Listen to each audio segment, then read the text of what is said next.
Yes, my people, good afternoon. I remain Felix Elijah Nana, your legal practitioner. Today, as is customary of me, there's something I want to bring to your notice by way of simple legal education. You would have noticed if you've ever had a case, a criminal case in court, that the very first question that's usually pop up is guilty or not guilty. Now, when that question is asked, it means your destiny has been placed in your hands and you're going to be recorded based on what you admit or deny. If you say guilty, the court will record you guilty. If you say not guilty, the court is going to record you not guilty. However, I want you to quickly note that in respect to capital offenses are offenses of serious punishment or that attract serious punishment by way of its punitive measure. For instance, the offense of arson, setting somebody's house on fire, the offense of rape, the offense of robbery, the offense of armed robbery, the offense of culpable homicide, or murder as you call it in the South. Even if out of remorse or your church mind, you want to plead guilty, the court is still going to record you not guilty because these are serious offenses. In other words, the court would rather want 99 criminals to be set free than one person that the court is not sure actually committed this offense to be sentenced to the prison. So what the court will do is that the court will still record you not guilty and allow the due process of the law to run its course. In other words, the prosecutor will be allowed to prove beyond reasonable doubt that you actually committed this offense. But in respect to simple offenses, if you plead guilty, that's what we call summary trial procedure.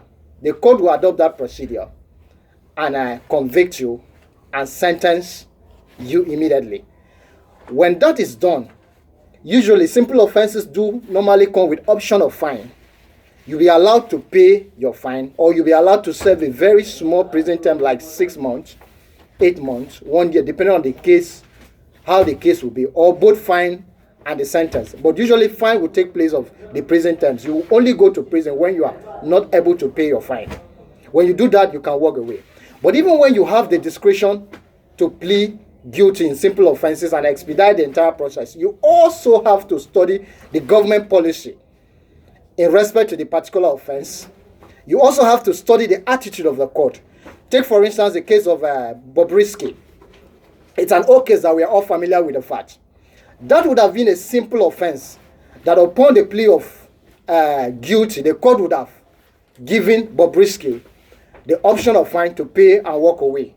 But that was a case that the government policy for the day was towards the deterrence of the public from mutilating or abusing the Naira note. So unfortunately, what Bobrisky thought would have been an easy ride on him ended up becoming a very complicated stuff because the government policy for the day wanted to use him, or the government wanted to use him, so to speak, or the authority that be wanted to use him as scapegoat for the period. And he paid for it. Now, that same allegation is what Cubana priest is also facing. But he decided to take the other route by saying not guilty.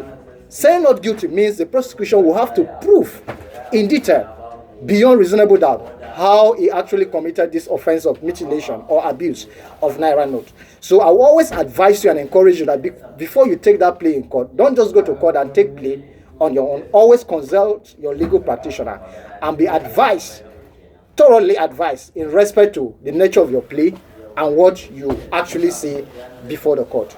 So don't just go blindly, because your lawyer will know the attitude of the court, the policy, and things that are happening. Then it will guide you on how to take your plea. Then by way of disclaimer, I will advise you that in respect to the specific circumstances of your case, always remember to consult your legal practitioner for specific legal pieces of advice that are detailed towards your particular case or the facts of your case. Do not rely on anything I'm saying here to take an action. If you do so, you'll be strictly responsible for your action or inaction or decision. Thank you very much. I remain Felix Elijah Nana, your legal practitioner. God bless you.